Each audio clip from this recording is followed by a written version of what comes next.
Hello, everyone, again. I am Johnny Gators, and we're back with another episode of the Computer Bar. And we've got a fun topic here tonight. But first, I've got to make sure my chat windows are brought up, and I've also got to make sure that sound is transmitting, because in the past, I've spent a whole hour standing here, speaking to no one, with sound getting lost somewhere in the Restreamer app. So we're just going to take a little moment here to make sure everything is working right. But we're going to be talking computer talk real shortly here. Okay, good. YouTube is showing me as live. That's good news. And I hear sound on there. And that also means that the YouTube chat is up. And let's make sure things are coming through on the Twitch side. And yes, it is. We are live. But if you're watching this, you already know that. And unless you're watching a replay, in which case we were live. But anyways, chat is up if you wish to chat. And we're going to be talking about, as the topic suggests, the Computerland BC88. Now, somewhere in the middle of my ramblings about my history of computer experience on the introduction video to the computer bar, welcome to the computer bar. Pull up a stool, grab a drink. But somewhere in that rambling in my introduction, I mentioned that the first family computer that we got for Christmas 1986 was a Computerland BC88. And, you know, it's funny the things that you can just find if you go.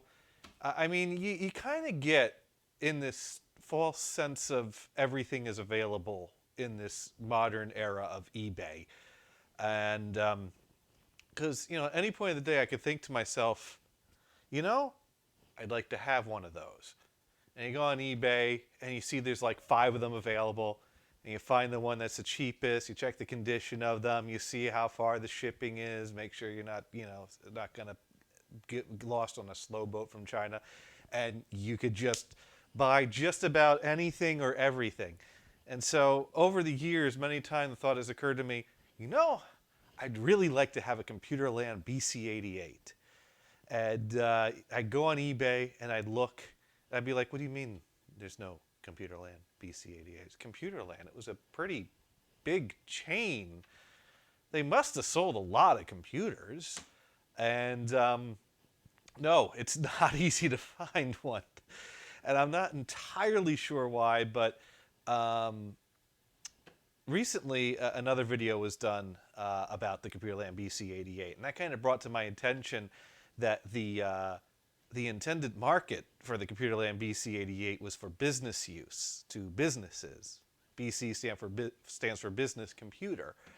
And so that kind of made me think that perhaps it was a little odd that our family computer was a Computerland BC88. I don't know how odd or how uncommon or how common that was. I really don't know, but perhaps that's where all the BC88s ended up, in businesses and e-wasted through those channels instead of stored in people's attics and garages to be listed on eBay. But one turned up in someone's garage somewhere in California, which means I had to pay for shipping all the way from California to here in Massachusetts, which cost way more than the final price of the auction just for the computer.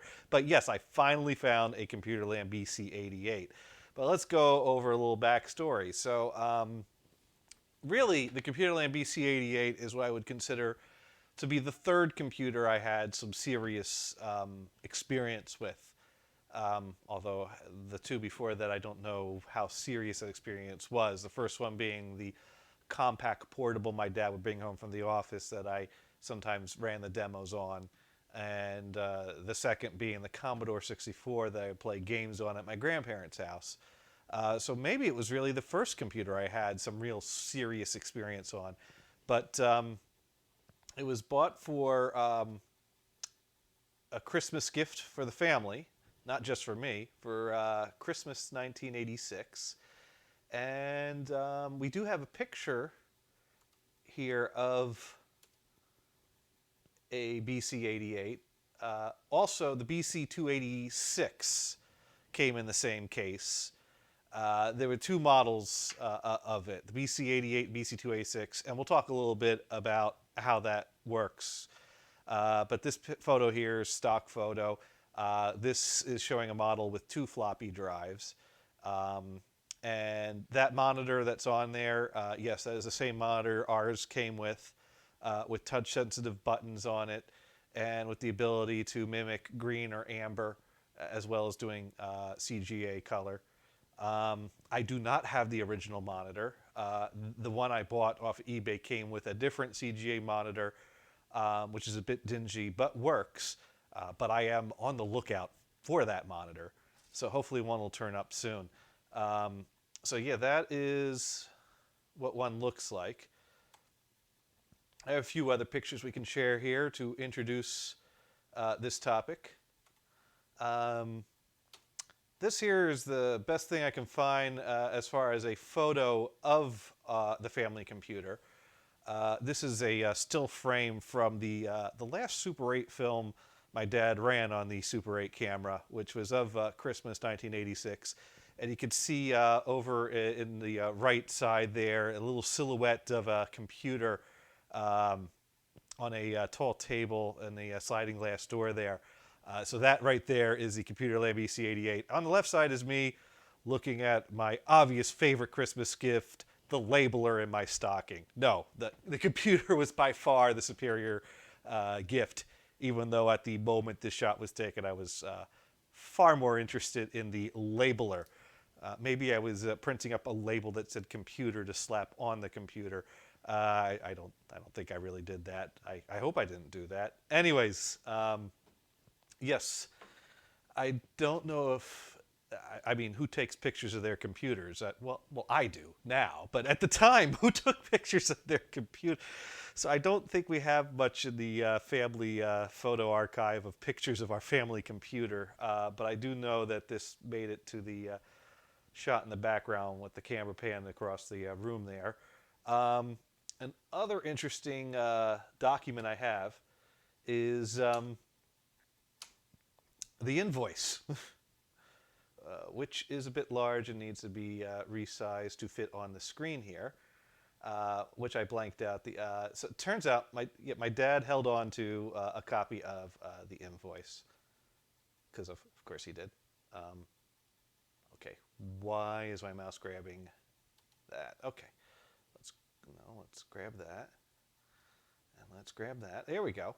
There we go. So as we can see, and this kind of explains how we ended up with a business computer as the family computer, because my dad ordered his through his company, he ordered his work computer and the family computer at the same time on the same order, and I guess this would allow him to have the same computer at work and home, and then he reimbursed the office for the computer that he took home.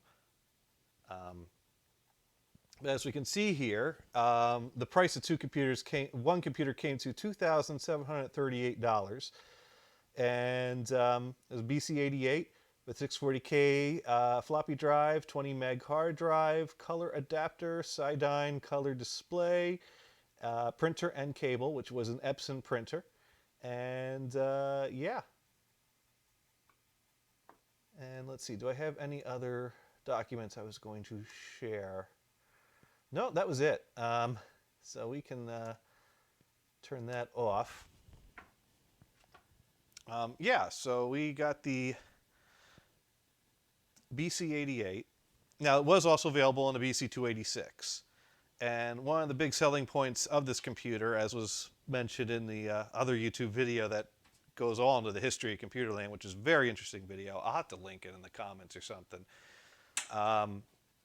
It was advertised as being easily upgradable, because it would be easy to upgrade it from a 8088 to a 286.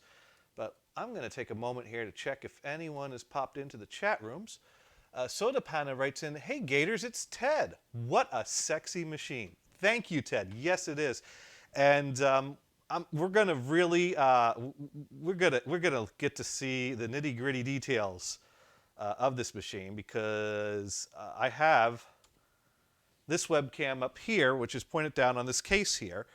This here is an empty case because I completely took this machine apart to clean everything up thoroughly, and I found it's really easy to put together. So I decided, let's do it live as we talk about this machine and go over this machine.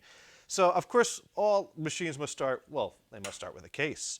And this case does have a few little cables in here. We got some grounding cables that I think would go to drives, but these weren't connected to anything when I found them in here. We got a little front panel here, which comes off. And that's where the battery was contained. And that battery was, of course, dead. And so I had to take that out and solder in a 2032 battery holder in its place, which was annoying to do, actually, because there were two screws holding the little board to the little compartment that comes off the front here. And one of those screws would not budge. To the point that I had to drill it out. And so now the board is only held onto the compartment by one screw, which is adequate.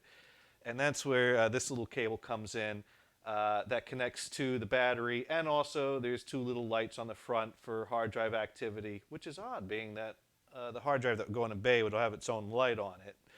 And for speed, because you can set this to 2 speeds, a turbo mode.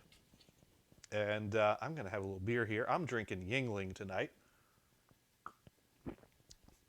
So this is the motherboard. And as you can see, this motherboard is not really a motherboard so much as it is a backplane. It's just 8 ISA slots, with 5 of them being 16-bit, which isn't of much use for our purposes on this machine since it's running an 8088. But it is easy. It is in theory easily upgradable to a 286, which would then make those come in handy. And of course, we've got our keyboard connector over here. That's really the keyboard connector, power supply connectors, and 8 ISA slots.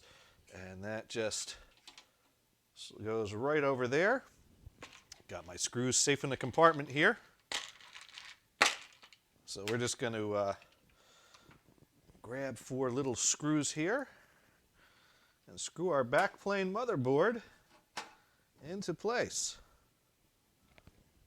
And then we'll go check the chat for more comments. And yes, this computer will run Leisure Suit Larry, so maybe that'll keep Ted around to watch this if it's, hopefully it's not too boring. But yes, and the family computer, the BC88 that we had growing up, was the computer that I learned all about Leisure Suit Larry and learned all about how to figure out how to answer trivia questions that were designed to be unknown by someone my age. And there we go. We got ourselves a motherboard. So that means we need to start putting cards in, or we don't really have a computer. And Ted already had, it's got no chips on it. Yeah. And the reason for that is, as I go, I'm gonna pull this card out. I'm not gonna put it on yet because it's easier to run cables before putting this card in. But this card here has our 8088 processor on it, which, the sales pitch was that this makes it easy to upgrade because the computer's on the board. All you have to do is swap out for another board. And that was, the difference between the 8088 version and the 286 version was that the 286 version had the 286 card. So if I were to track down just a 286 card for this machine by itself, or it might take 2 cards for the 286, I'm not clear on the details.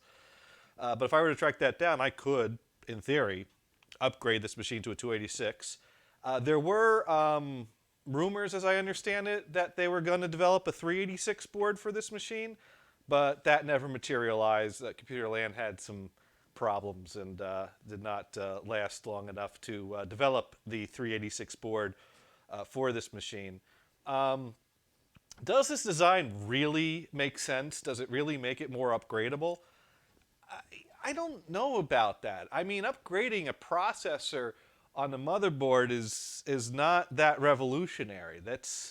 I seem to recall that a common upgrade uh, at a time when I was in high school was to upgrade a 386 to a 486, to buy a 486 processor upgrade. Because I particularly remember I would know if a machine had that upgrade because it would replace the Microsoft Windows logo when Windows 3.1 would start up with the 486 logo. That indicated that machine had been upgraded to a 486 processor. So is going from 8088 up to 386, maybe it's a little bigger of a range. I mean, you go from 386 to 486. I mean, I don't think it's groundbreaking. I don't think it's like, oh my God, that is the. I mean, this certainly. How far could you push this machine? Um, at what point do you really want to be getting away from the ISA slots and getting to PCI slots? Certainly, you're not going to get this up to being a Pentium. I just don't see that happening. But I'm going from a machine that you buy as an 8088 and having it stay relevant up into the 386 era if Computerland did. Of course, that's the other caveat. The company's got to stay in business and keep providing upgrades.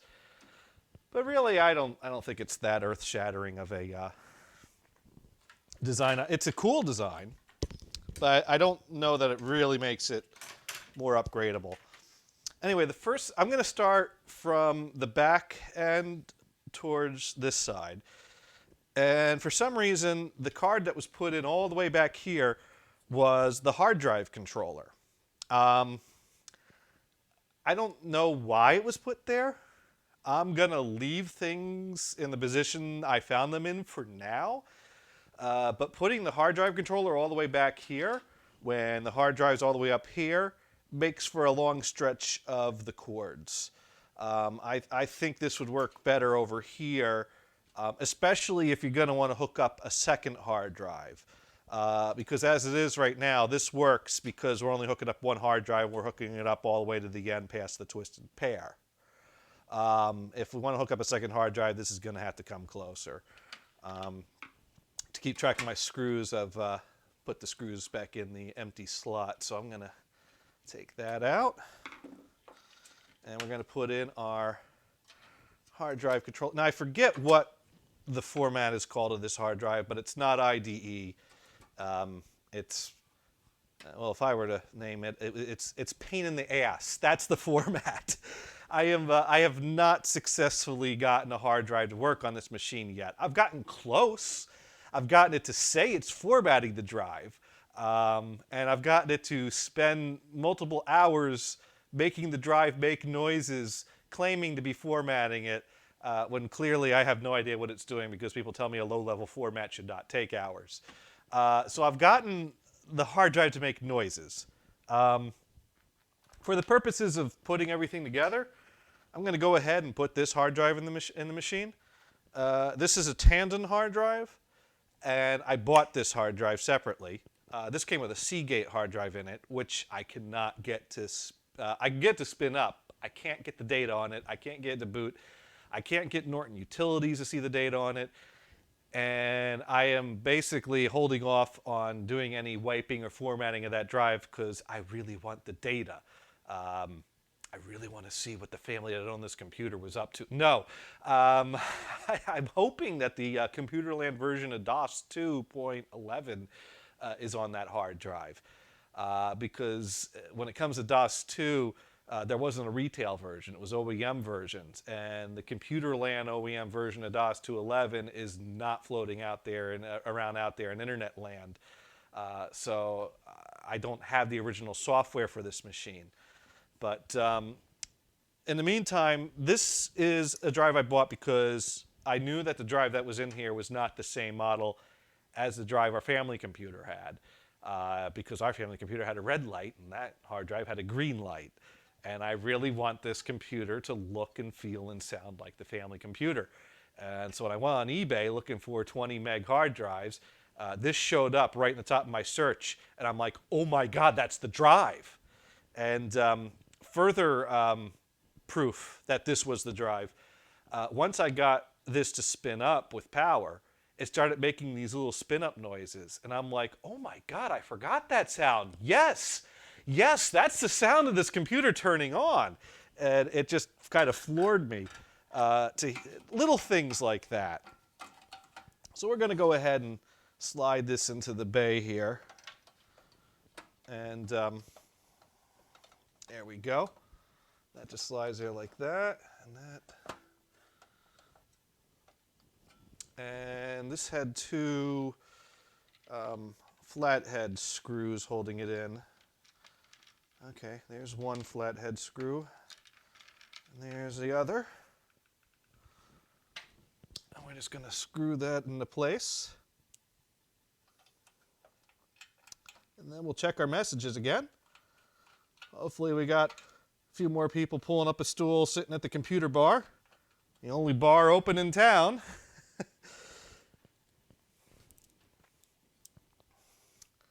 Or any town. Yeah, hopefully quarantine's treating everyone well. Certainly working on old computers has helped me keep my sanity, or is evidence that I've lost my sanity. Depends who you ask. But yeah, I've been having fun with these. All right, we got ourselves a hard drive. You know what else we need? We need power. You know what? We're gonna put the power supply in. Should we do that now? Let's run the cables for the hard drive. I'm pretty sure I can get the cable on the floppy easy, but the hard drive I got to reach in there, and that's probably easier to do without the power supply over here. So yeah, we hard drive requires two cables from the controller, and that's these cables here. Now this cable can connect up to two drives, and so that goes on this port over here. And I remember which direction it was. Got to get my pins lined up here. Pins. I hate pins. There we go. There we go. Can't get it in. That's going to run. The other cards will go over that. That runs under the cards. And that's going to slide onto that end there. Then we got this little cable here. And the first mistake I made was I started pulling these cables off before taking my pictures. And I realized, oh, I should take a picture. Then I put the cables back on. And I forgot that this cable was connected down here instead of up here. And really, this cable needs to be down here, because since we're using the one on this cable that's past the twisted pair, that's the second drive. So the pins on the hard drive have to indicate it's a second drive. And this has to be on the second drive. And this controller also has a bunch of jumper pins on it that give details about the drive. Or you could, when low-level formatting the drive, do a dynamic format and tell it all the details about the drive. Either way should work. Neither way has worked. But who knows? Maybe putting it together tonight will magically make things work. Well, that's the last thing we'll do. We'll try to format it again and see if it gets stuck for hours or not. Not that we're going to sit here for hours and watch it, but... So, of course, every computer needs a power supply. And here's our power supply with a big red on-off switch right there. And because this line, this goes in this area of the compartment here, so the back switch is on the right side towards the back, attached directly to the power supply. And that's one thing I loved about this machine, is reaching back and that flip that mechanical switch, clunk, and it spins up to life. So we're going to go ahead and push these cables up so we can... well, before we slide that into place, we got these two connectors here that are labeled P8 and P9. And one thing I read online that you don't want to mix these two connectors up. If you do that, you get wrong voltages or wrong pins. That can be a problem. And a good little rule of thumb is you want to put black wires together when putting these together. Of course, on this motherboard it's real easy because the connectors are labeled P8, P9, and these connectors are labeled P8, P9. So all you got to do is make sure your labels match, and you should be all set. There we go. Sorry about that. I just pulled the mic off my shirt. Let's put that back on there. I want to take a moment just to see what's going on in the chat. Nothing new in the chat and Twitch. Nothing on the YouTubes. But that's okay, because we got plenty to do. But if anyone wants to write anything, anyone has any questions, or anyone wants to tell us what they're drinking tonight, or where they're watching from, or anything, please feel free to write into the chat. Once again, I'm drinking Yingling, and it's great. Grocery store that's just like, you know, down the block across the street sells it by 24 packs, cheaper than any place else. Great stuff. So, now this got some notches on the bottom, so we just got to kind of line that up and slide that into place. And there we go. Our power supply is in place, and that is held in with some screws on the back here. So we'll go ahead and we'll get those in.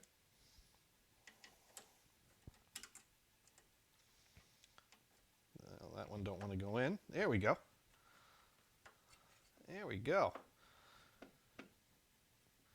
All right, we got a hard drive controller and hard drive that I can't get formatted installed, and a working power supply installed on a backplane, and hard drive and speed LEDs and a battery. So we don't quite have a full computer yet, but we're getting close. Maybe. All right, and we'll put that screw there.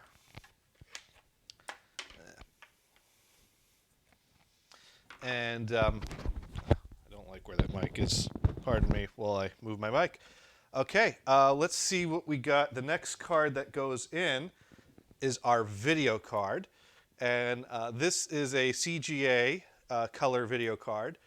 Unfortunately, I don't remember much about the details of what card our family computer had. I know our family computer had a CGA card. I know we only ever used it on the monitor it came with.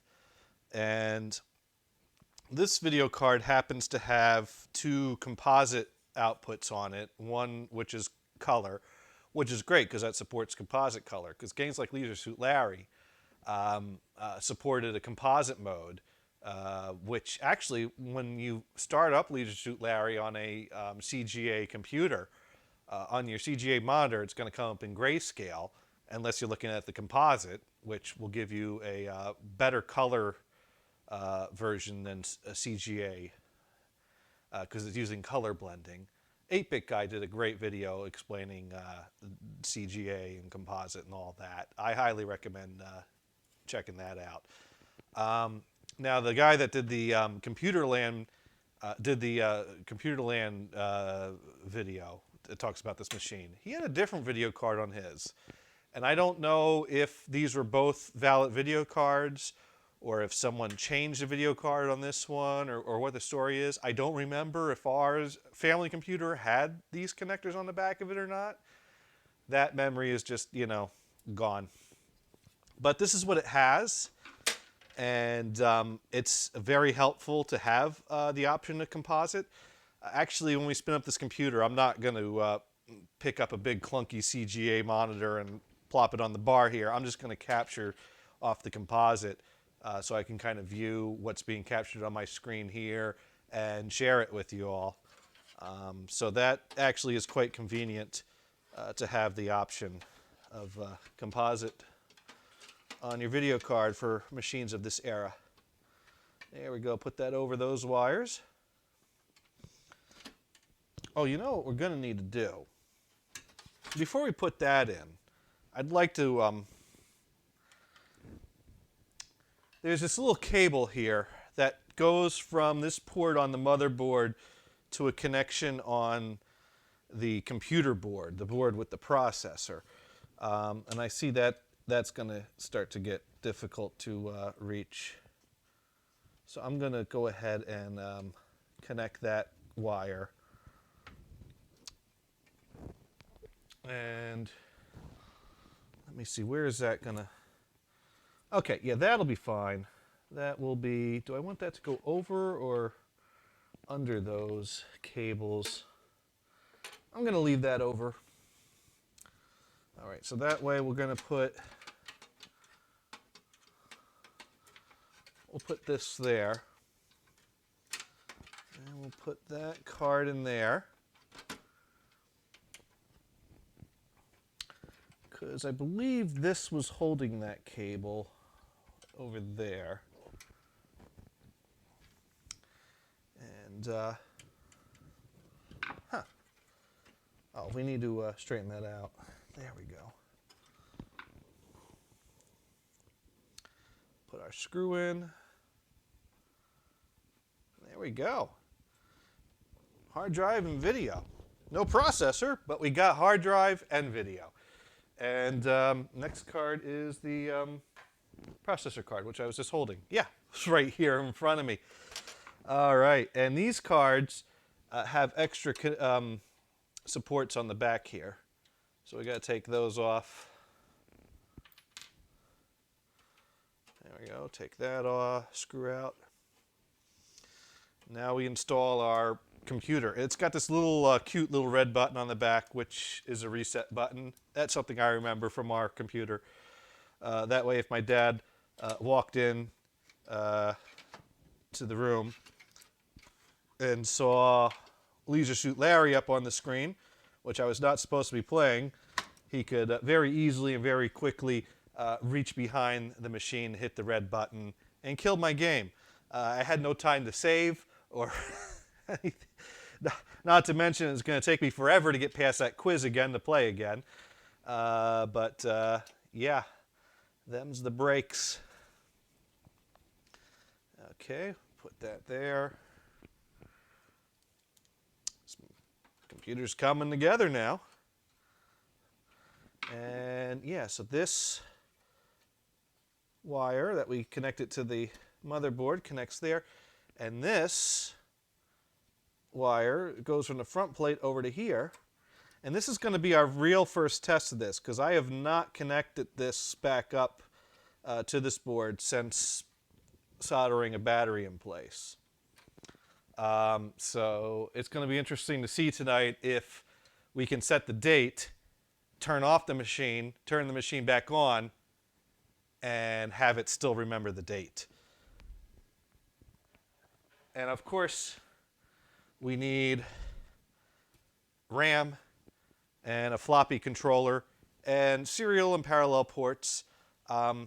This did come with a printer. It's not the same printer we had on our family computer, and I really don't need to sit here and wait for to print out some documents. Not to mention, I don't have the paper with the holes on the side anymore. I remember if my printer ran out of paper, I would take some of the paper from the other printer, and I would peel off the sides and tear the perforations, and then feed it into my printer. My dad would be like, "What are you doing?" I'm like, "I'm using paper from that printer for my printer because I'm out." Well, it costs money for that paper to have those perforations and the holes on the side for that purpose. You're defeating the whole purpose. I'm like, dude, I need paper. This is the paper we have. Leave me alone. He might have had a point there, though. Anyways, while we're putting in our floppy controller, we got our floppy cable. And so that cable's going to go on there. And that's going to... Wow, look at that. Look at that. It's coming together. It is coming all together here.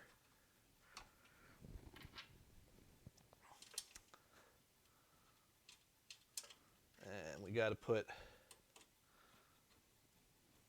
Oh, did I not? Oh, I did. That's just that end needed to go down a little more. Okay. There we go. There we go. Now we need to connect this floppy cable to a floppy drive. And this floppy drive does not look like the floppy drive that was in our family computer. Our family computer had a black floppy drive with a red light on it. So I probably will track down another floppy drive at some point just to complete the look. Maybe that's a little nuts, but I'm a little nuts. I'm building an 8088 machine, so you know I'm a little nuts. All right, let's get some power connectors here. Our hard drive has this little wire that comes up here, like that. That needs to go there.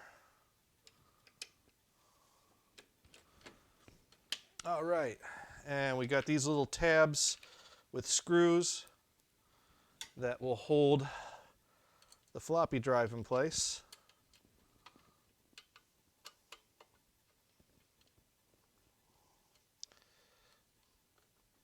And we have an extra bay.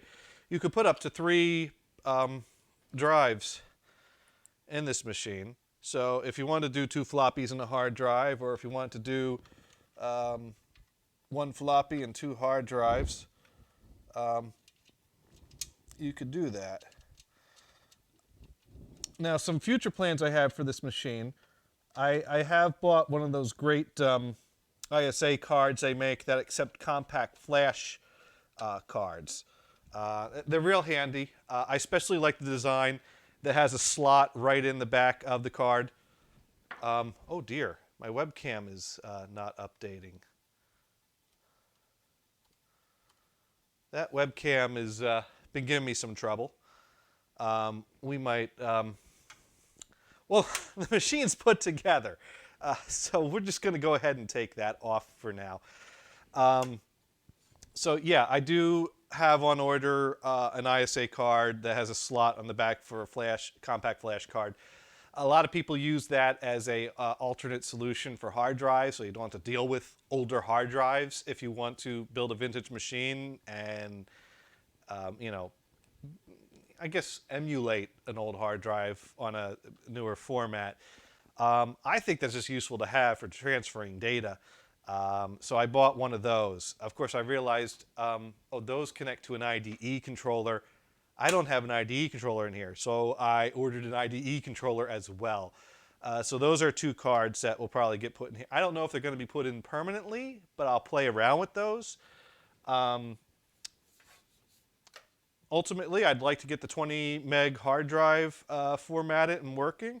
I'd like to install a lot of the same software that our family computer had when we were growing up. And that's probably the most of what I want to do with this machine. But I probably will, out of curiosity, play around with upgrades and other things like that. I don't know that I'll permanently upgrade things, but I'll play around with that. I guess for me, it's kind of an experiment of what reasonably could we have done with this computer back then if I got into buying upgrades for it. Another thing I need to get is our family computer had a joystick, and I have the joystick, but I have no port to plug it into. So somehow our computer got a joystick card. So I ordered a card that has 2 joystick ports. I don't know what card our family computer had, because I don't think we had 2 joystick ports. I think we only had 1, because I never dealt with the confusion of having to figure out which port to connect the one and only joystick we had to. And we got some chats coming in. So, yes, Lulu, I am going to look at the chat, but give me time to build. Okay, Deviant Lulu wrote boob. And Ted is drinking Trader Joe's coffee. And Lulu has coffee too. And thank you for cheering, Ted. Thank you for the biddies. Lulu says fail. Wow, why so big? That card is bigger than the motherboard. Are you going to signal the aliens with that? Oh, yes. Oh, yes. I'm going to signal the aliens, and I'm going to direct them over to Oak Island, and I'm going to tell them, just take Oak Island, the whole island, levitate it off the planet, and throw it into outer space. That is what I'm going to do with this machine. Yeah,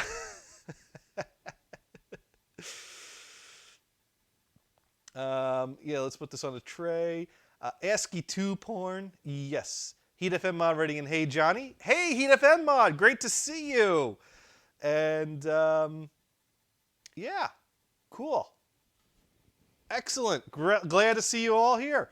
So we have a built machine here. All that's left now is to rip my microphone off my shirt. All right, let's get my microphone back on. That's the problem with clip-on mics. So yeah, we got the cover. And we're just going to go ahead and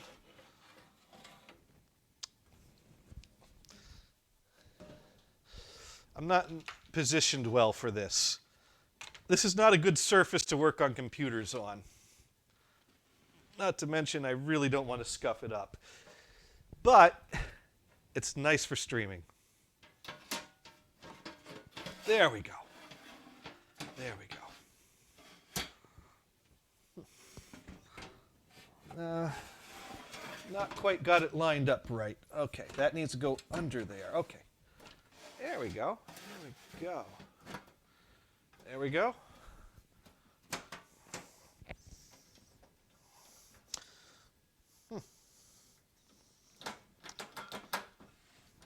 This reminds me of Mr. Rogers trying to pitch a tent.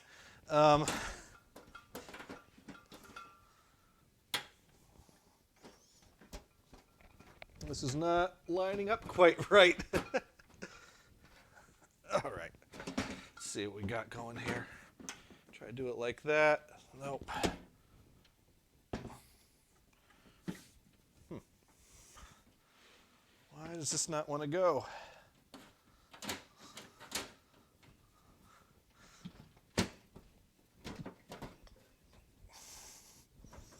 Something's not lining up right.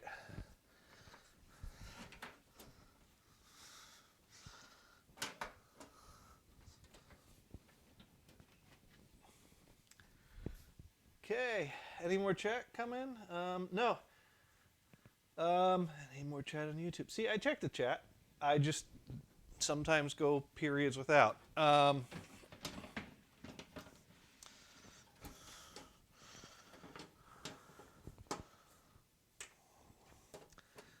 Really just trying to get this to slide on the rest of the way.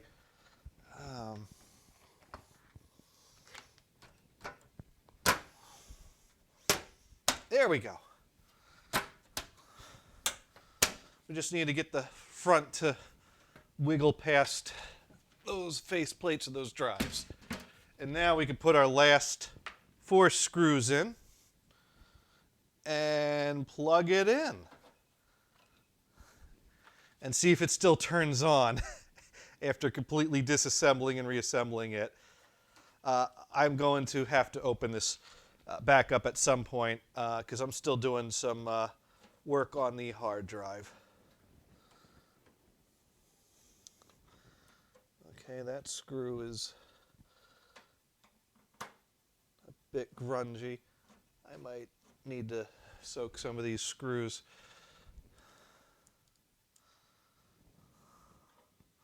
Or replace them. They're standard.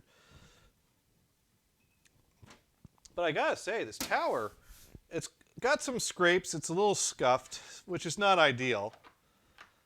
But a lot of the stains and stuff on it cleaned up rather nicely with Magic Eraser. That Magic Eraser is some great stuff there if you get some stuck stuff. All right, we're gonna do that like that so you can all see the faceplate of the computer. And we got here the original Computerland keyboard with almost all the keys. We're missing a tilde. But otherwise, all the keys are there. And if you do need to type a tilde, the little blue nub that holds the key on there presses down just fine and will produce a tilde for you. So we're going to go ahead and connect that back there. And it's a nice, very clicky keyboard. I like that. And we're going to going to do is we're going to take the composite output of the video card here, and we're going to hook that up to my capture device here, because that's the easiest way to capture this machine, because I don't have a device that captures CGA or converts CGA to VGA or anything like that. So really, that's all we need is a keyboard and power. Okay, there's our power cable. We're going to go ahead and plug that in there. And we also need floppy diskettes, which I have plenty of. And I got a disk here that I put a version of Epson DOS 211 on it. Only because our family computer ran on DOS 211, and that was a version of DOS 211 I could find. And our family printer was an Epson printer, so if I was going to try a version of DOS 211 that was not Computerland, let's start with Epson. And it boots up. So let's put on a nice green line screen there and see what happens when we flip the switch. And there we go. We got ourselves a cursor. And the hard drive's making the squeak, squeak, squeak, squeak, blip, boom sound that I've heard many times in my childhood. And we're going to count the amount of RAM. And it'll beep when it reaches 640. And there we go. We are on our way. Ted writing in, it's alive. Yes, it is. And there we go. We are now at an A prompt there. Now, the hard drive we put in is not doing much of anything except making noise, which is good enough for me for now because it makes the right noises that I like and remember. But one thing we could do is we could play with the speed here. And I'm trying to read this from a composite output on a small capture in the corner there. But that's okay, because our good friend, like I said, I'll post a link in the description after the fact, so come back and find that. The guy that did the video all about the Computerland BC88 and the history of Computerland, he found on his computer, on a disk that came with it, this CP84 file. And that's the file that will allow you to set what speed it runs at, because it has two speeds it can run at. So if we just type CP84, this is the first time I've done this, and it returns nothing. And if we do CP84 space H, that should set it to run at a high speed. Now, on his computer, when he did that, it said it did it. You know what I should do? I should check the light. The light is not lit. Oh dear. Okay. Well, this was an experiment because I hadn't run this file yet, and I hadn't tested my front panel yet. So now I know that the lights aren't working on the front panel, so that's something. So let's set the date. It says it's January 1st, 1980. Happy New Year, everybody! But it is not actually January 1st, 1980. That would be nice. That'd be a cool trick if we could just, you know, every now and then just turn the clock back, start over at 1980, and just keep reliving our childhood. And maybe, you know, get it better. I don't know. I thought it was pretty good, actually. So it is April 25th. So we'll do 4/25/2020. Invalid date. Okay. This is the wrong version of DOS to do this on, apparently. So here's what we're going to do. We're going to turn that off. We're going to take that disk out. Because all the cool people tell me, Gators, what you want to be running this machine on is at least DOS 3.30. And so I have here in my box of disks a DOS 3.30 boot disk. And this is Microsoft Retail DOS 3.30.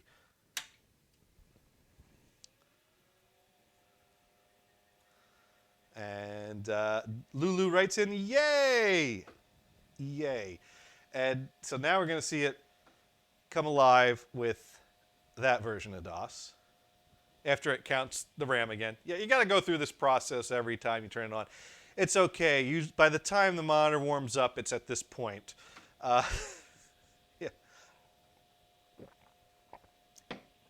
And now we should get DOS 3.30 booting up on here.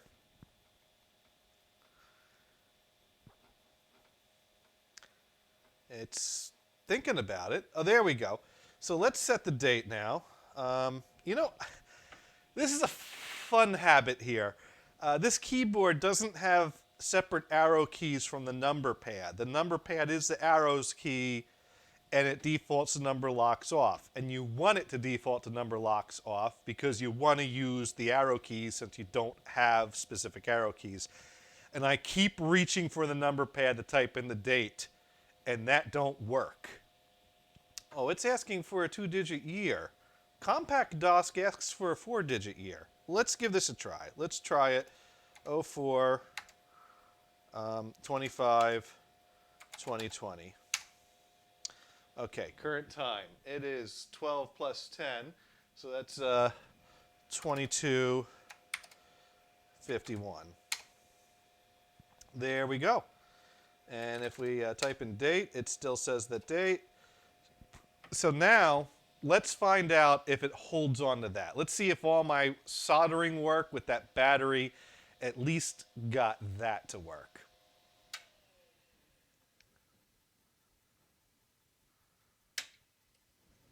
There we go. Now we get to watch this all over again. This is exciting YouTubing.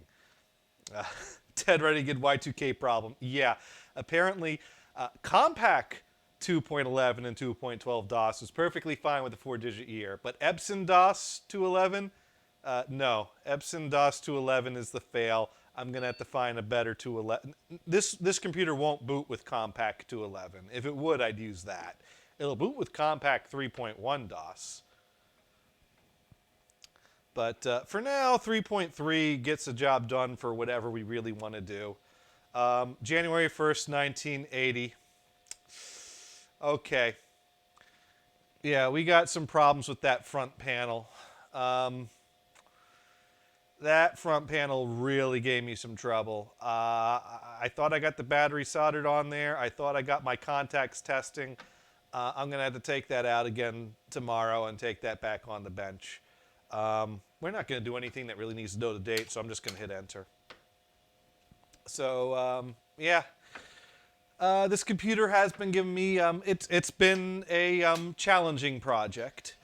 At least it's a challenging project with payoff, because it's really frustrating to have a challenging project that you can't do anything with until you get the challenges done. But at least this machine partially works, and the challenge is getting other parts to work, but there's stuff I can still do with it in the meantime. So at least this brings me some joy along the way on this journey it's taking me on. So let's see what it does. Let's see what we got. This disk should have some games on it, so we're going to go ahead and put that in, and we're going to bring up the directory. And this disk has, which is appropriate with my shirt, because I got the Donkey Kong on a lunch break shirt. So we could bring up Donkey Kong. Now, we did have this PC version of Donkey Kong on our family Computerland computer. The disk we had, though, was a bootable disk. You just put the disk in the drive, and it booted right up to Donkey Kong. And even though we had a joystick, we never played this game with a joystick because we could never get Mario or Jumpman to go up the ladder with the joystick. You had to go back and forth 3 or 4 times before you lined them up perfectly. But the keyboard, you could zero in better. So we always said no. And saying yes or no on this, do you want full color, basically gives you a different 4-color CGA color palette. So you have 2 color options, basically. I don't know why one is considered full color and the other isn't, but I'm just going to hit yes for now. And this gives us the, you know, the red and green palette. And you hit 1 or 2 for 1 or 2 player. And it gives a horrible PC speaker version of the... Oh, I can't see ladders. Oh my God, we can't see the ladders. I think there's a ladder somewhere around here. This is awful. Oh.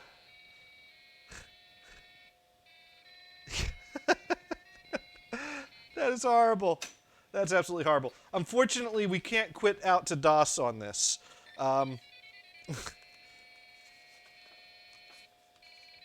So instead, I'm going to swap for a bootable game.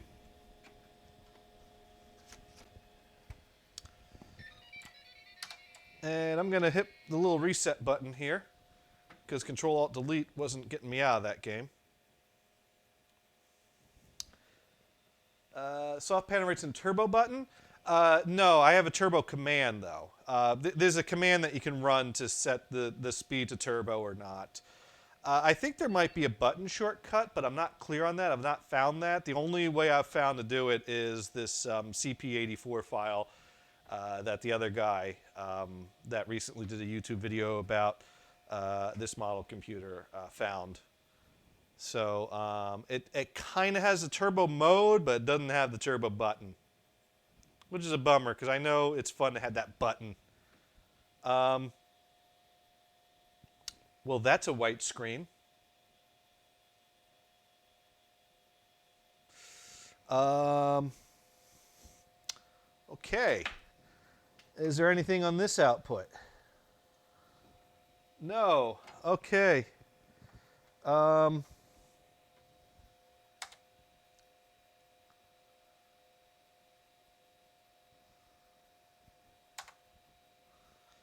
have to go by memory then. So this is supposed to be Microsoft Flight Simulator. Apparently the menu that asks us our monitor type is not compatible with composite output, which is funny since one of the options is composite. Either that or it's not loading properly. But yeah, another game we had on this machine was Microsoft Flight Simulator 2.0, which was a bootable 5 1/4 floppy, and is not working on this machine here. But that's okay. We will skip past that, and we will go back to DOS. See, this is the problem with not having a hard drive, is that we have to do a lot of floppy drive switching to use this machine. But that was an option back in the day, to have a computer that was strictly floppy and you just had to put in the right disks. Yeah. I'm going to drink some more of my Yingling. You see, this is perfect. We have a lot of time waiting around for things to happen. We got beer. More time for beer. And once again, it's January all over again. You know what it probably is? It's probably not that my battery's not working. It's probably that I got to write... It probably requires a Computerland disk. There's probably a command for it to write the date to the clock chip on the board. Because that's the problem I'm having with the compact portable. But that still doesn't explain why my lights aren't working. So I got to do some more investigating and troubleshooting. So let's see what else we can do. Well, of course, we got the moment everyone's been waiting for. My favorite computer game to play on this machine when we had one of these as the family machine.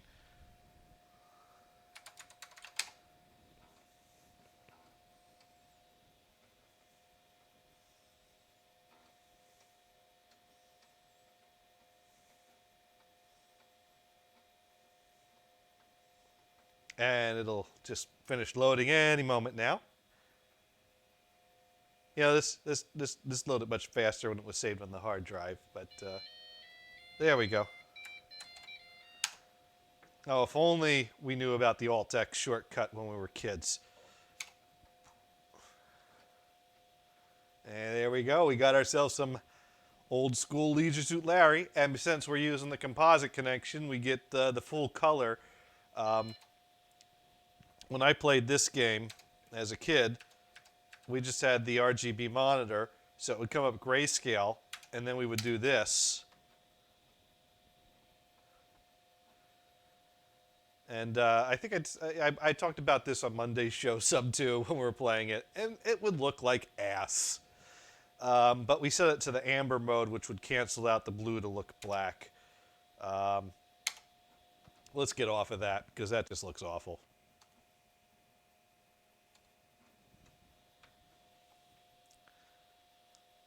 So yeah, that's the Computerland BC88.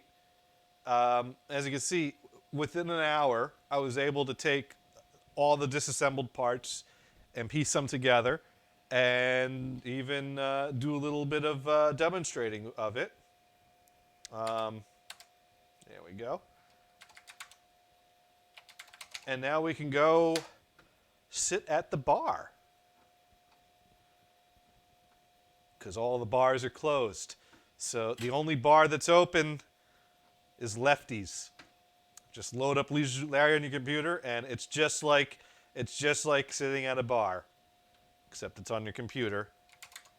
And you can only buy drinks with virtual money, and you don't actually get drunk from those drinks unless you bring your own booze.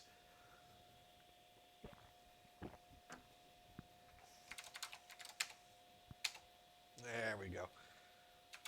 And of course, always order the whiskey when you're at Lefty's, and then put it in your pocket.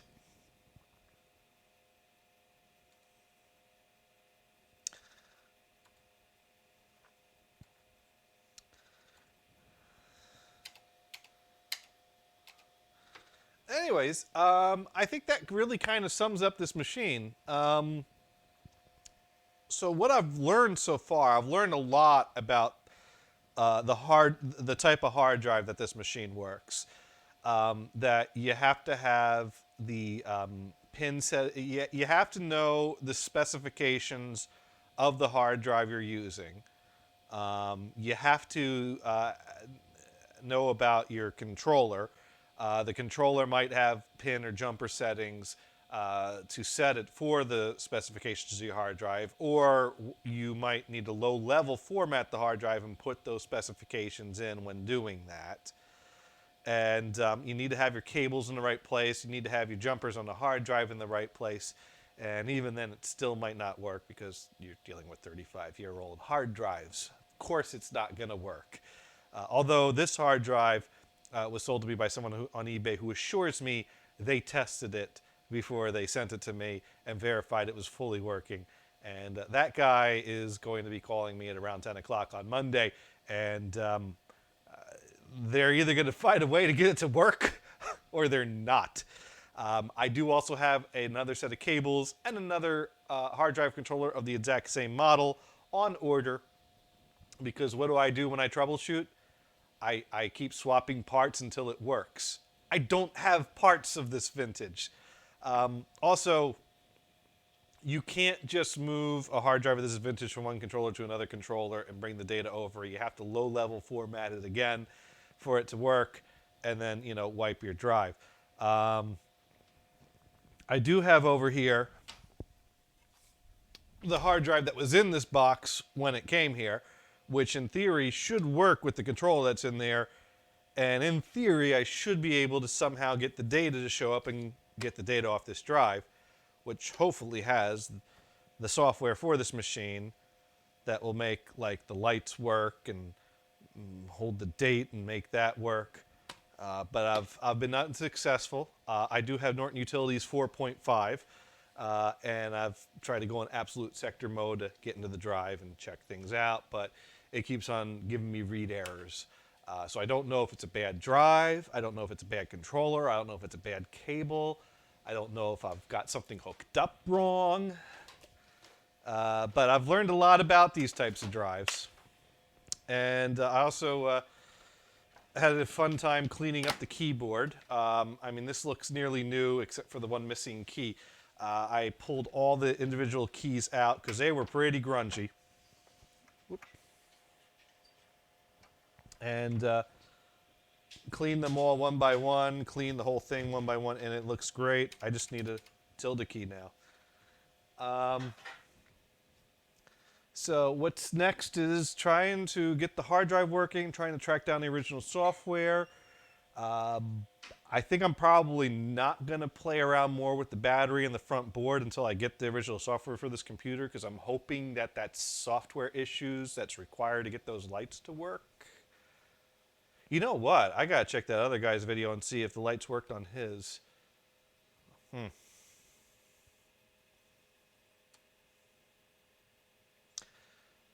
So if there's not any other comments or questions or anything about this, I think it's about time to wrap up this stream, unless anyone wants me to stream something more or do something more. But I think I've done as much as I could do with this machine, unless you all want to watch me play Leisure Suit Larry or Wheel of Fortune, but that'd probably be pretty boring, just to watch someone play old PC computer games. But I'll take more questions. Ted wants to know what this is. An 8088 is what it is. Upgradable to a 286 if you can find the specific board that does that. Ted says, yay, Wheel of Fortune. Okay, yeah.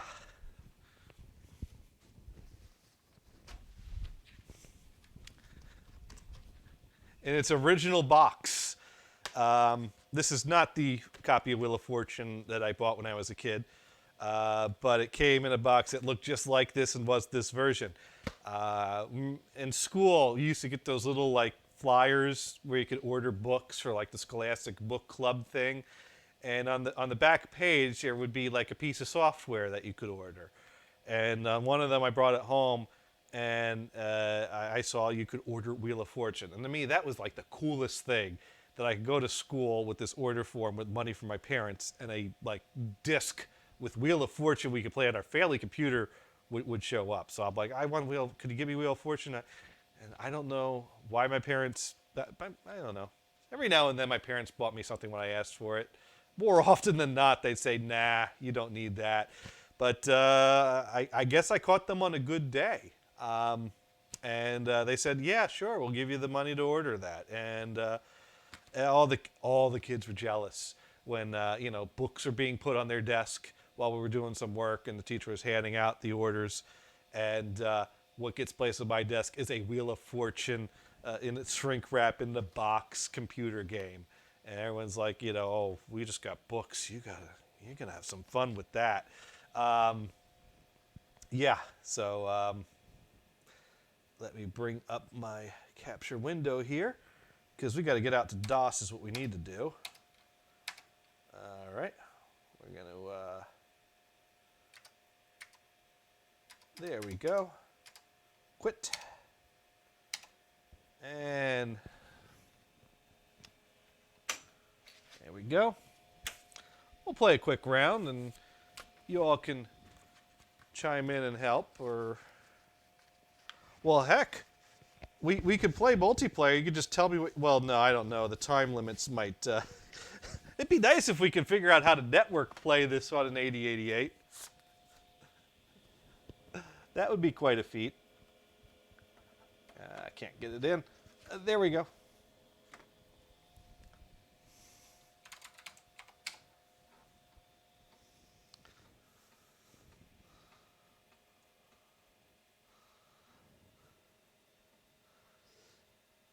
And Ted goes, I love DOS Wheel of Fortune. Used to sneak in my dad's computer to play it. IPX networking. There we go. Okay. Yes, it is loading up.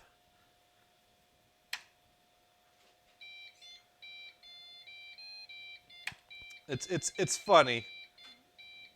Back then, you could see the graphics doing the thing it does at load, where it makes a circle and hollows it out, makes another circle, hollows it out.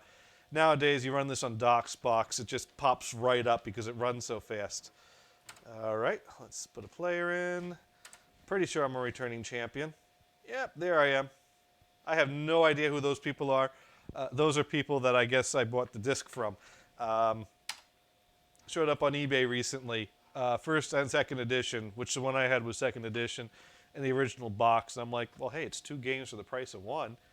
And, oh, no. Data error reading drive A. My floppy drive's being a little flaky from time to time. Sometimes if I take the disc out and move it around a little bit and put it back in.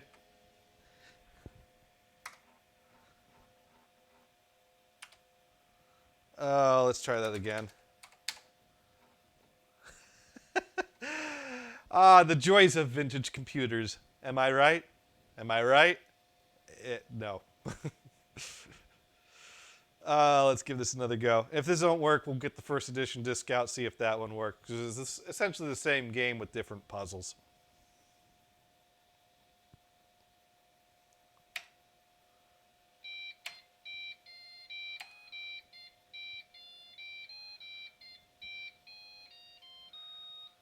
All right, let's try this again.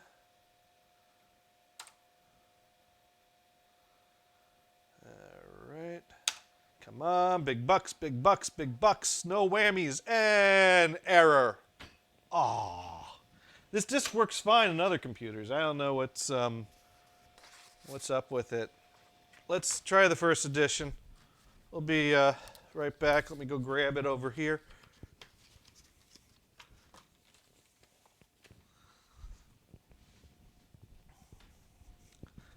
There we go. First edition.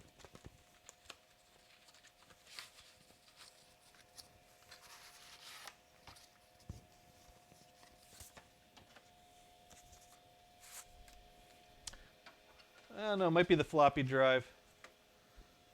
I do want to replace it at some point with one that looks right. Okay. Let's try this again.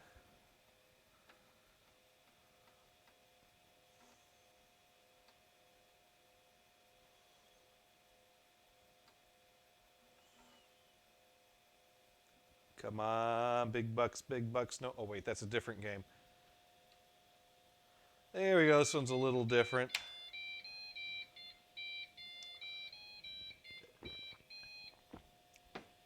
All right, 1 player. Returning champion. Yep, there I am there as well. Wow, I have Dick Van Dyke's copy of Wheel of Fortune. Who knew?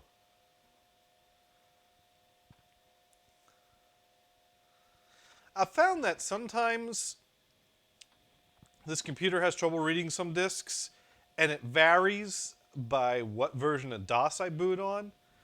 And I've not done thorough enough testing to really prove that theory, but it seems like sometimes things, it likes some versions of DOS better than other versions, but I've not found one that's, I just know sometimes I try things multiple times with different versions of DOS and I get different results. So we're going to go ahead and spin the wheel because I have no idea what that is. It's a title of some sort.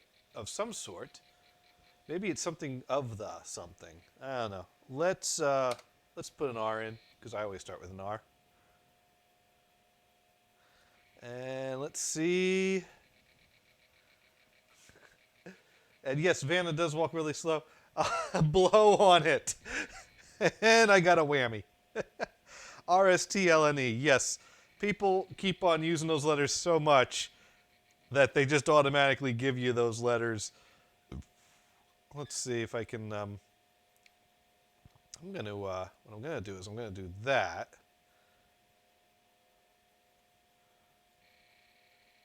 No, I don't want to do that.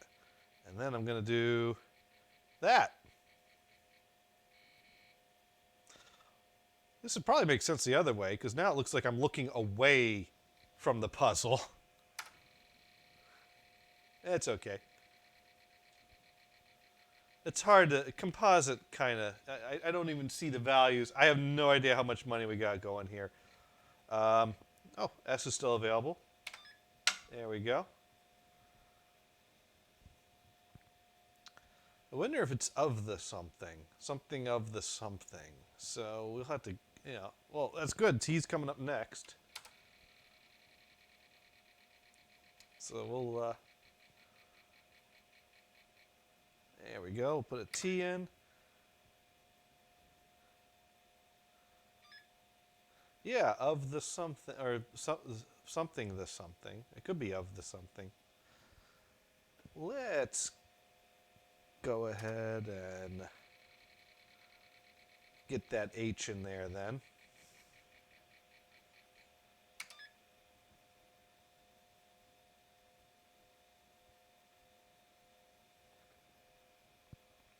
And while we're spinning the wheel, we'll go ahead and check out any chat comments in there. Nope. Okay. Let's go with an F to see if that is of. Blank of the blank. Flight of the something?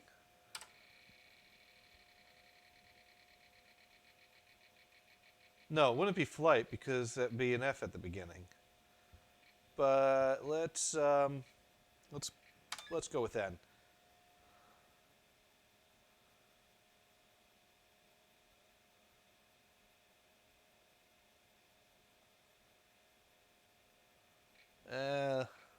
Let's get a vowel.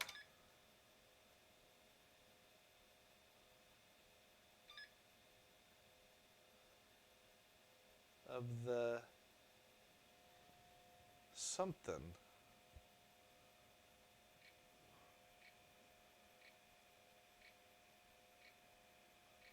Planet of the Apes.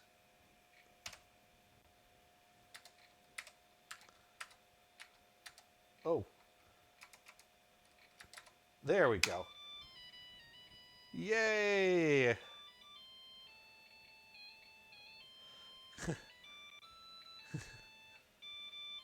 Flight of the, well, not flight. Yeah. It's funny. I see you one on the same wavelength there. Flight, and then, well, not flight. Yeah. Kind of what took the same route there. All right. You know what? May as well finish the game, and then we'll call it a night. If we're going to finish the game, though, I'm going to grab another beer.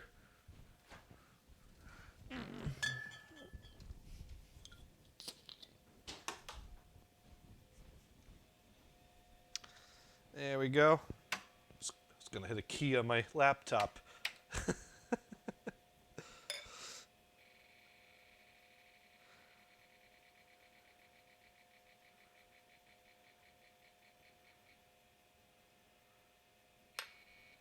No K's. It's not okay, it's no K.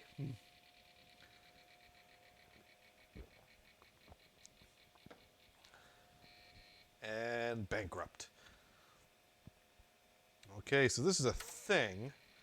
It's a thing without K's. Well, let's do what I normally do. And let's see if we got an R. Go for an R. R, mateys. Oh, we got some R's. Well, we don't get much to go with there, so we'll spin the wheel again.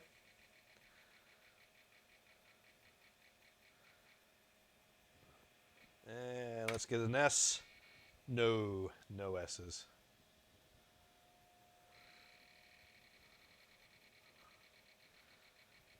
All right, well, while those turns go, pop on back over to the chat room there. I have Peroni in the fridge, but I just had coffee. And then wrote in, that's a weird word. And Lulu wants an A. Well, I could buy a vowel on my next turn, so we'll go ahead and my turn comes around. I got money to buy an A.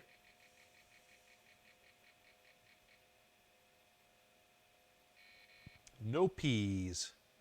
No P. Okay, let's do the vowel. Let's do the A.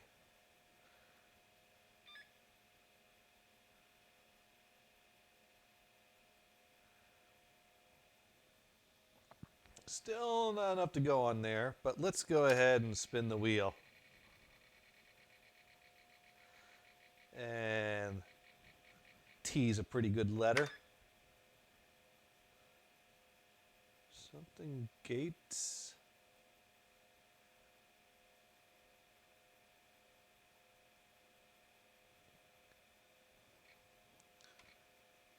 I'm going to spin.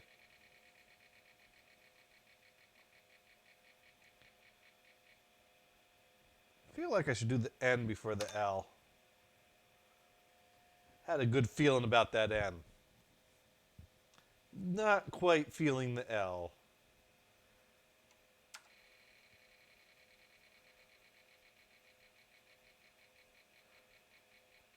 But let's go for the L. Ah!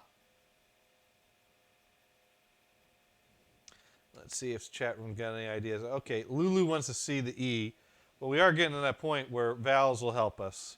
So let's get an E in there.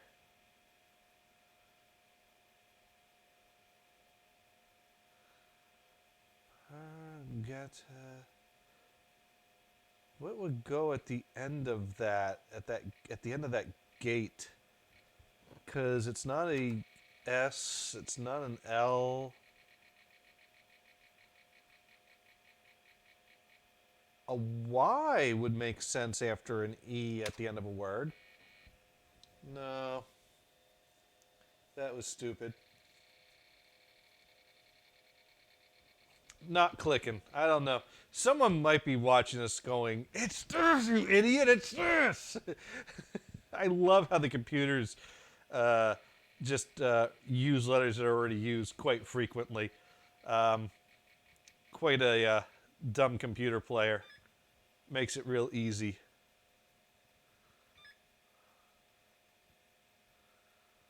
Aluminum.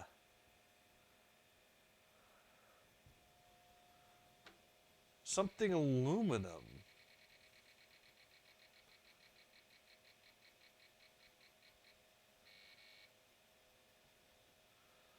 Something aluminum. You know what? I'm going to buy a vowel because I'm at the point where I should be figuring this out. Oh. I was really hoping it'd fill something in that top word. Well, I'm going to spin the wheel and see if people are shouting at me. Oh, corrugated. I should have known that word.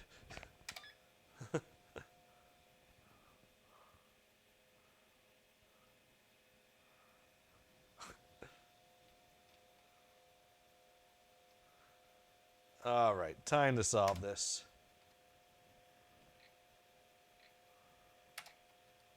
Corrugated aluminium. Oh, no. Aluminum. Not aluminium. I gotta hit enter on the right keyboard.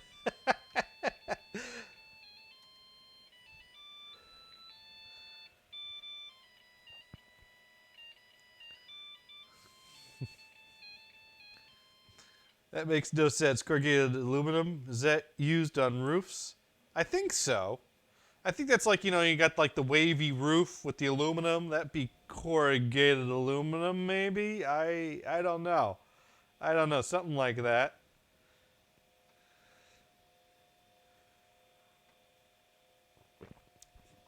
Uh-oh, uh-oh. Is it going to load the next board? Or is it going to crash? No, there we go. We got ourselves an event. This is officially an event now.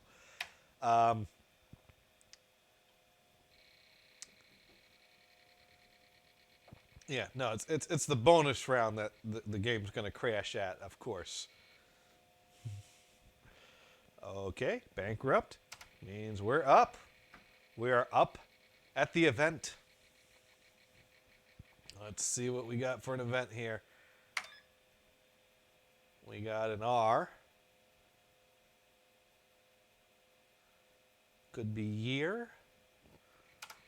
Could be pair. Could be near. Could be here. But let's do an S. Could be a lot of things. There are a lot of four-letter words that end with ear, end with ear, end with R.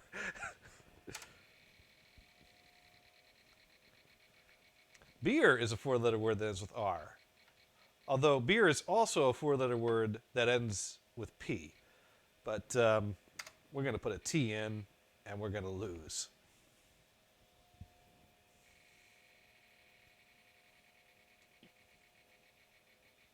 Oh, fair.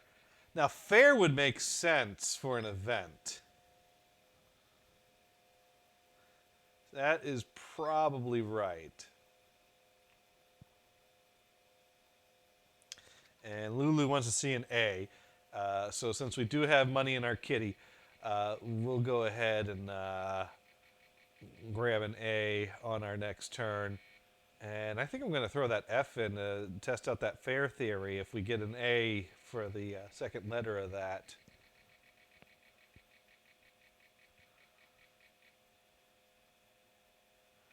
No B's.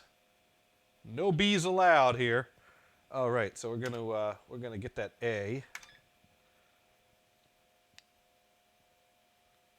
Well, that's fair would be F-A-I-R, F-A-I-R, right? Or F-A-R-E, but that's a different type of fair. So, no, it's not a fair. So I'm not going to do the F. I'm going to do the L. Maybe I should have done the F.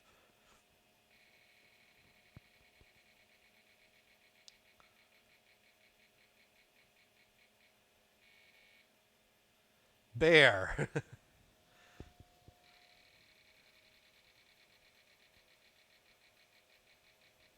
New Year. Something New Year. Because New Year is an event. But what would you say? Something New Year. Well, that W pans out.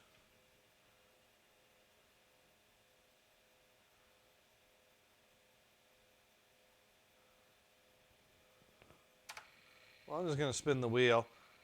We know we can get a Y.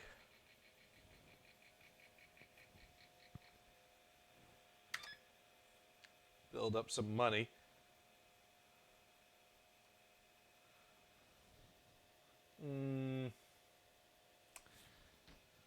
Well, let's get a vowel.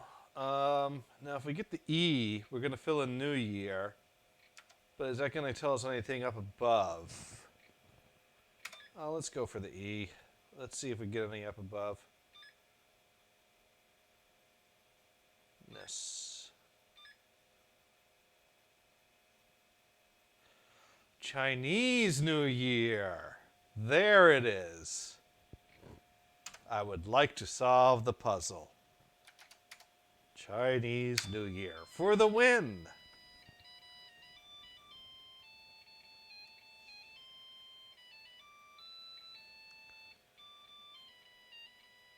Okay, so now we need to pick our 5 consonants and 1 vowel. Normally I go R, S, T, L, and E, but you know what? I'm feeling lucky, so let's let Lulu pick the 5 consonants, and we'll let Ted pick the vowel. And we'll see how difficult they can make this for me. or for all of us, really, because they're typing in suggestions too. Of course, always go for the most expensive prize, the dream vacation. Wait a minute. Where can we go? We can't go anywhere. Okay, the American sports car. We can't drive anywhere. 17-foot fishing boat. No, we can't use that. The only thing in this list we could use is a luxury bedroom set. Let's take the dream vacation. Okay. All right. Anyone going to suggest some consonants and vowels for me here? Locked out prize. Yes, exactly.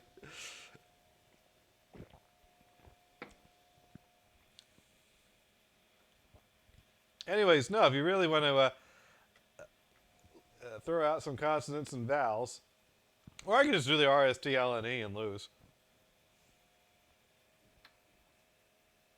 I'm just waiting to see if anyone types in some consonants and vowels. Let's also see if anyone's typing in on the YouTube chat. 80s Compact PC writes in, that hard drive you've got in there now is a 3.5-inch Tandem TM262, right? Yes, it's screwed in there, and it makes noises exactly like the one that was in the family computer I grew up with. I have not successfully formatted it yet. I only screwed it in there for the purposes of this video to assemble it. But yeah, that is the drive, and it's not quite working yet. Lulu writing in, hold on. Okay, so Lulu's thinking of some consonants. But thank you for watching us on YouTube there, 80s Compact PC. Love the compacts. Also love this machine. Yeah, but Lulu's gonna give us some letters. We're maybe she's thinking of what people would have all those letters in their that many letters in their names. So, okay, KSWCL is what Lulu wants us to put in. KSWCL. KSWCL. And Ted, over in the Twitch chat, is going to give us the vowel. So go ahead, Ted, and pick a vowel.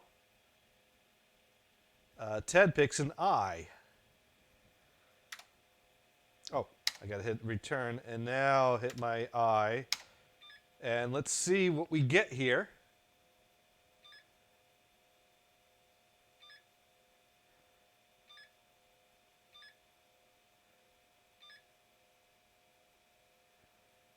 Okay. I'm not good with people. I'm also not good at solving puzzles of the category people.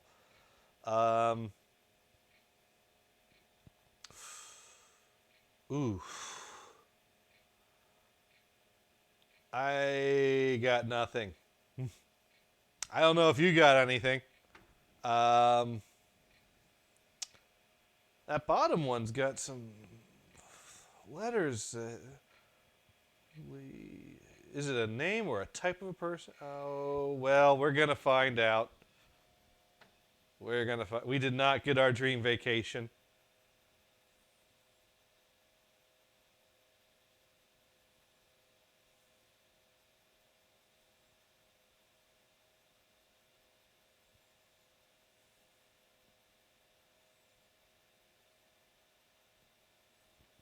American Airlines. How is that people?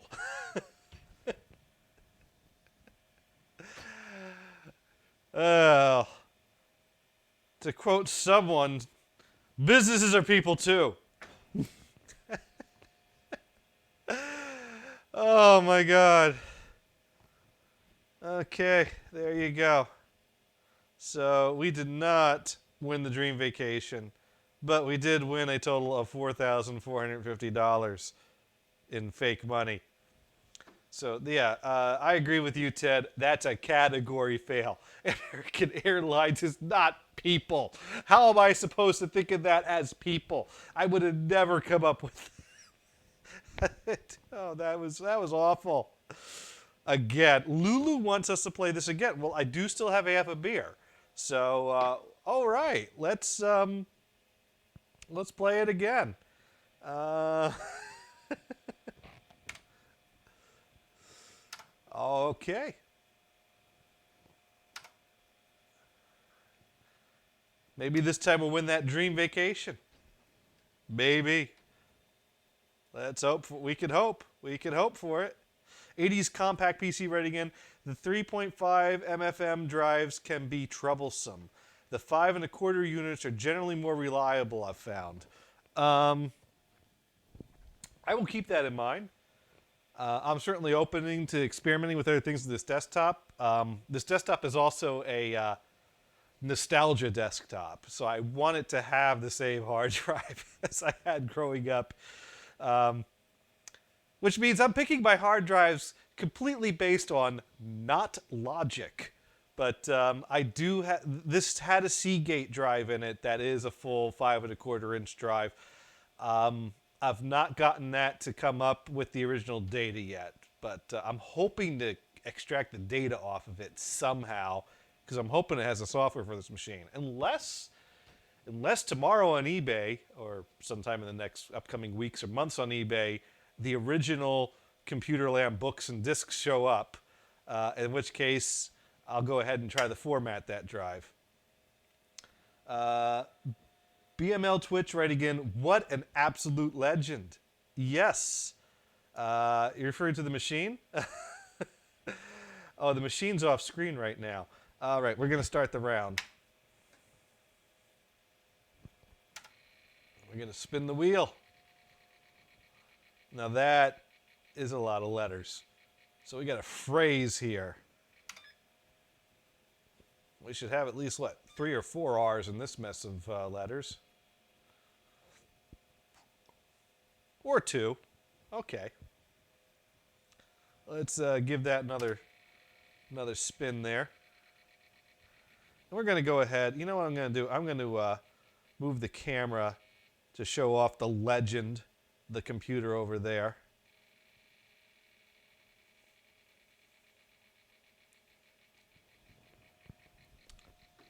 Why look at me when you can look at a classy 80s desktop computer?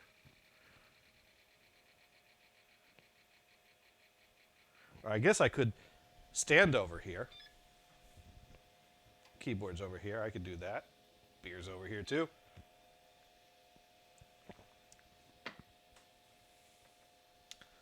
All right. Of course, easier to see my screen over here. See what's going on there. Nah, there's too many blanks. I'm not figuring that out. No T's. Okay, it saves me the trouble of losing trying to guess T. All right, I'm going to spin the wheel and see, because I can't buy a vowel. Lulu wants to know, do you have your phone in your pocket? No, my phone's right here. I'm making it fuzzy. Oh, well, the composite cable might be, I don't know. What am I making what fuzzy? The video or the sound? If I'm making the sound fuzzy, maybe that was the phone, in which case I'm going to put it all the way over there. And hopefully that will, maybe the computer was making my sound fuzzy. I don't know. I'm not wearing headphones, so I'm not monitoring.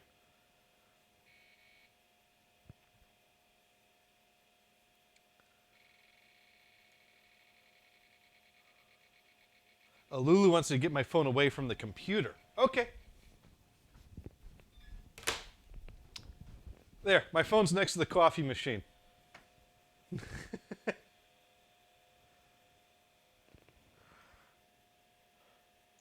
I could have been wiggling the composite cable by accident, though. But I'll try to make efforts not to touch that.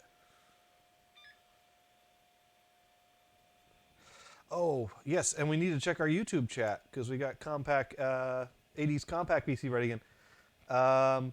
Those drives do make some nice sounds. Yes. Yes, I do like now Lulu wants an A. I don't have any money to buy an A yet, though. But we will do that as soon as I get some cash flow if I get a turn. No use crying over spilled milk. Should I just solve it, or should I try to get some money before we solve it? Let's get some money.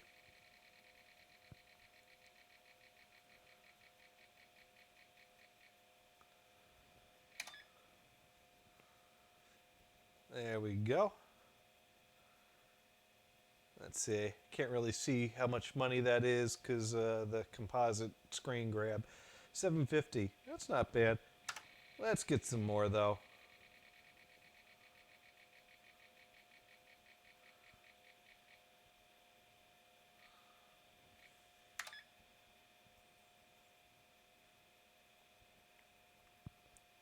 Hopefully that gets some money into the cash flow there.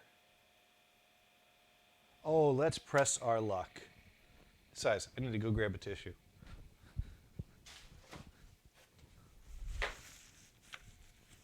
Oh, gambled and lost. That's what happens when you get greedy. I got greedy and I lost out because I don't. These computer players are pretty dumb, but they're not that dumb. Well, maybe they are that dumb. Well, once they run out of consonants, they're going to solve. And we only got a Y and a K left.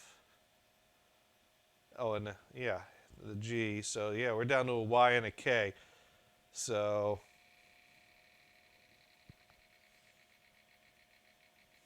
oof.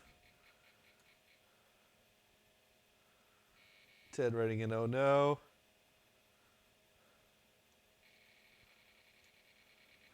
Now we're down to, let's see if this guy's going to get the Y and the K. Well, there's the K. This guy knows what he's doing. Can't read the name on that, actually.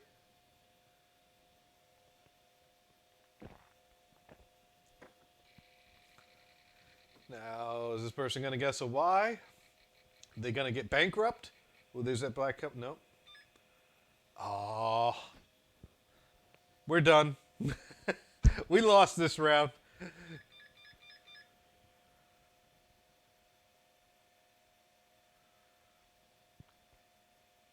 No use crying over spilled miak. No, sorry, you're wrong. Oh, got it. And got a pretty decent score there too, so we gotta beat that in 2 rounds if we're gonna win this one.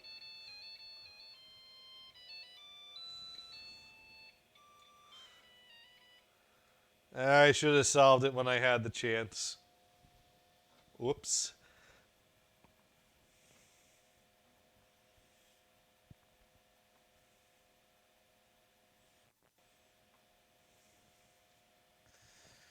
All right, well, it's time for round 2.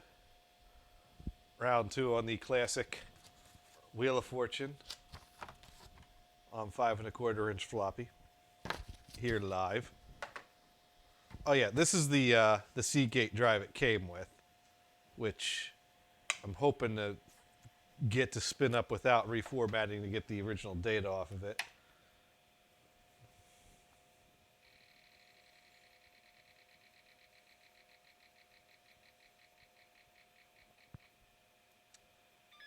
And okay, this is a thing this time. Lulu says Titmarsh. Titmarsh, is that? No, that wouldn't fit in there. Imagine the porn on that Seagate.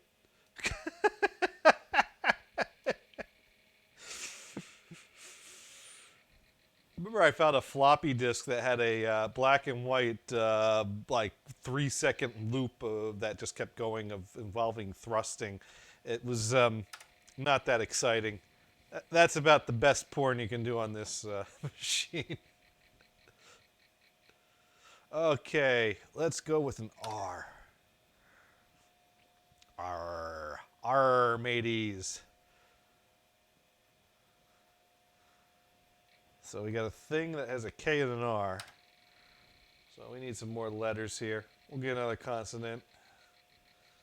We'll get a T here. See, we got some tea. Do we got some tea? Yes. Would you like to join the tea party? Actually, it's beer, but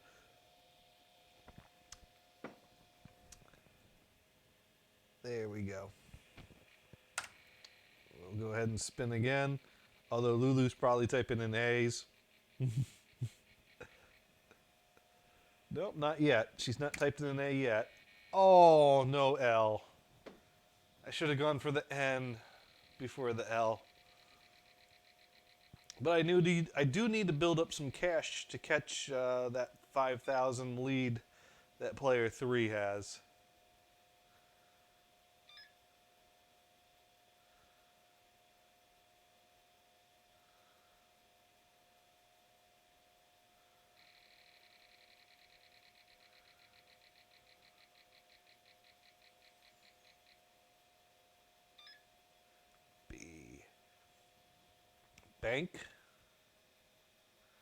Bank something.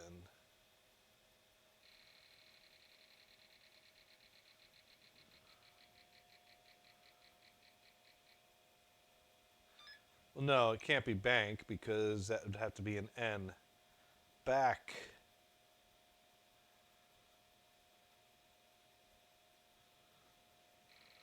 Or buck.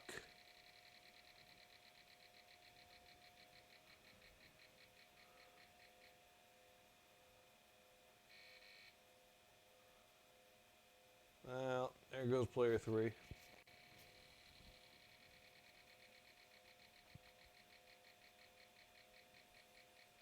Let's see what we got here.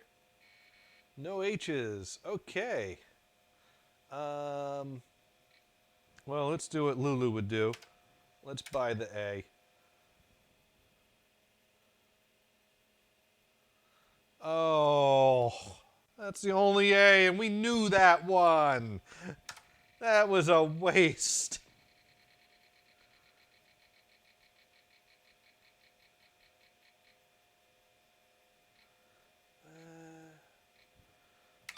There we go. I figured it ends with a Y. Back something re.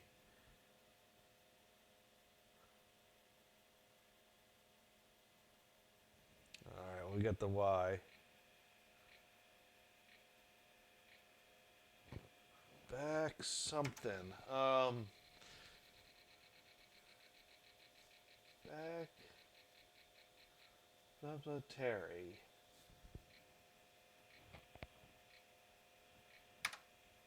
I'm just not getting this. There's probably like one consonant left or something. Someone's screaming at their screen right about now.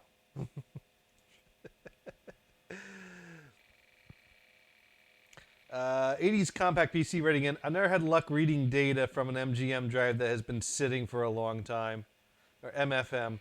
The sectors get weak and usually need a refresh with a low-level format. Yeah, that's probably what I'm dealing with here. I mean, it's probably a lost cause. That seems to be what I'm experiencing, but I want to get something working on this. D?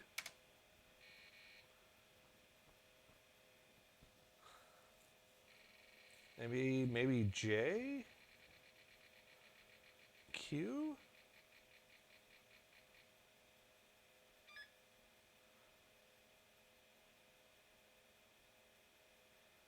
Back inventory? What the heck is a back inventory?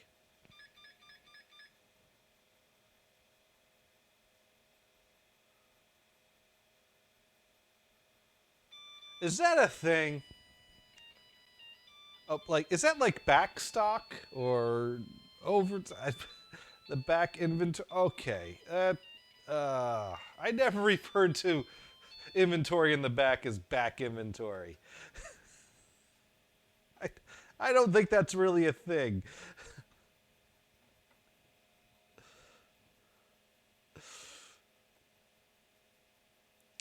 Lulu running in, yes, backstocking. Okay, all right. If I bought the eye like you suggested, I probably would have had a better chance at figuring that out. Um, so I have one more round to try to save this game here. So I have to get over $5,050 and win this round, which is doable. If my luck changes.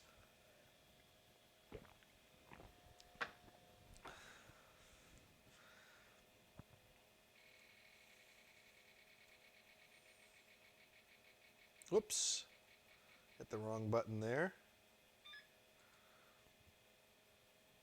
Yeah, I think I've reached a point where I think I had trouble getting everything configured right to get the drive to take a format. I kept getting a timeout error when I tried to format the drive. And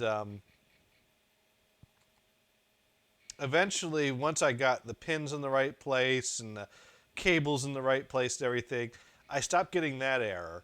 But now I'm at a point where when I try to low-level format, it low-level formats for hours. And it doesn't act like it's struggling or like something's going wrong. It just kind of like, like the drive keeps making its normal sounds, its normal operation sounds. So that led me to believe that, well, it's doing its thing and this is a slow process. But people on the computer forums are saying, no, it should take minutes, not hours. So I don't know what's going wrong. Could be that I'm hoping it's well. I got a phone call with someone on Monday. The guy that sold me the drive that insists he tested it and it works is going to get on the phone with me on Monday and talk me through it. And I've got another controller card and a set of cables on order, so I could just try to keep changing things until I get something working. Let's go for that L. It's always that L. That L gets me every time, except for the times it doesn't. Let's see. I refreshed the Twitch chat room, so I may have missed some messages, but it should be up again now. I hit the wrong button there. 80s compact PC right again. Yeah, a 20 megabyte drive shouldn't take hours. Now, I did try doing a dynamic. Well, I've tried doing a saying no on dynamic format because my controller card has jumper pins that, when they're all open, are the right settings for the 20 meg drive. Oh, I want bankrupt. And so I should be able to have it pull all the settings off the controller. But I've tried doing dynamic and putting in a lower number of cylinders. Someone made a comment on my thread on the computer forums that sometimes they have a drive that struggles with the higher cylinders. And so sometimes they'll put a lower number in to avoid those higher cylinders. And so that's what kind of gave me the idea of like, well, I guess that's a thing I can do. So I was doing something like putting in a low number first just to see if it completes the job. And then I start putting in a number that's low enough that it should complete fast, but high enough that it should give me enough space to partition and format. So I did like 100 cylinders, and it finished the job. But then F-Disk told me that it couldn't communicate with the internal drive or something. It gave me some error that didn't give me a whole lot of information to go on. What do I want to do? I don't know what I want to do. I'm not paying attention to this puzzle. I'm going to lose this game. This game is a lost cause unless I hit that 5,000 square on the board. So that's where I'm at. I don't know if there's a problem with the drive that makes it get stuck in the low-level format, but it does complete the low-level format with a lower cylinder number. But then I still can't format it, so maybe I got a bad controller, maybe I got a bad cable. I don't know. I got to keep doing things until something works.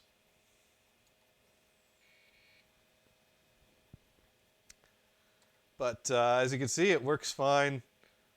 Um, it works fine on floppies.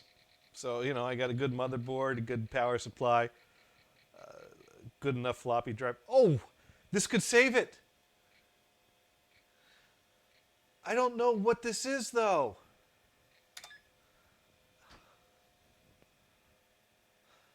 Communist Party. Okay. I need another $50, though.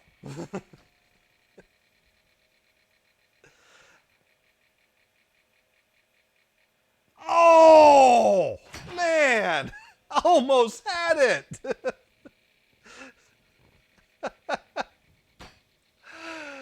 Oh, I could have had that. Darn wheel.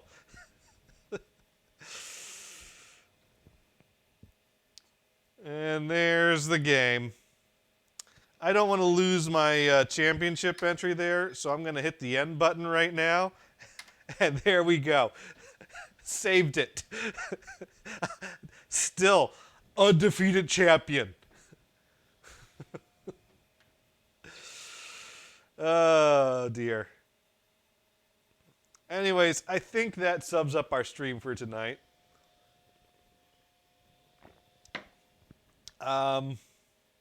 This was fun. I'm going to go ahead and bring that down there and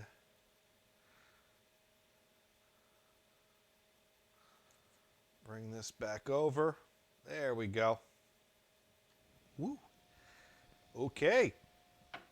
So there you have it. The Computerland BC88. The business computer that's perfect for playing Wheel of Fortune.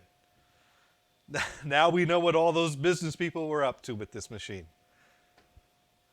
Losing and exiting at the last minute to keep their high score. Thank you for watching the stream. Hope you enjoyed it. And thank you, Ted and Lulu, for helping with the Wheel of Fortune gaming. Ted LOLing on that. And thank you, 80s Compact PC, for your hard drive suggestions there and kind of confirming that, yeah, it shouldn't take hours. I'd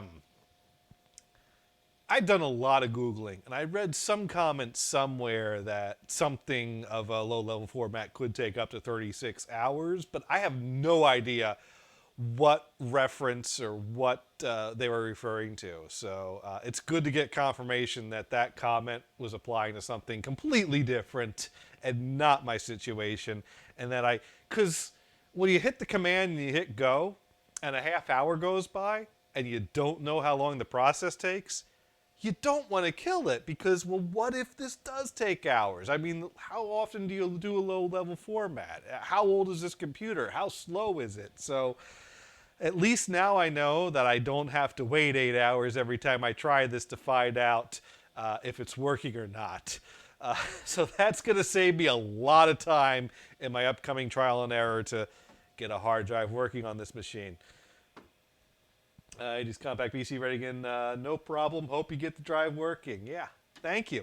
I hope so too. I will keep people posted.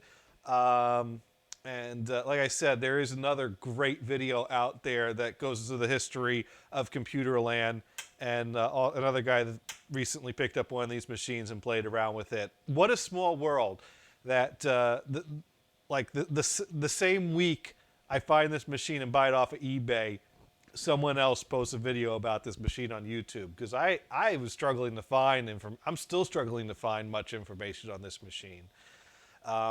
So yes, I will keep posting updates. We might have to do another follow-up video here. If we get the hard drive working, we'll have to play Wheel of Fortune again off of the hard drive because why not? So yeah, let's see. Ted says, yay, was fun. That was fun. Yeah. Okay, well, I'm going to go ahead and call it a night and power down this machine. Thank you everyone for tuning in, and good night. Oh, you know what we should do? Over on Twitch, we should raid a channel, shouldn't we? Let's do that. Let's see who's live right now. Oh, Ray Rachel's live. Of course. We're going to go ahead and we're going to raid Ray Rachel. And then we'll call it a night. One whole view. Oh, no. I'm not. Okay, 2 viewers are going to raid. Oh, all right. That's something. We'll do it. It's going to be a pathetic raid. Good night.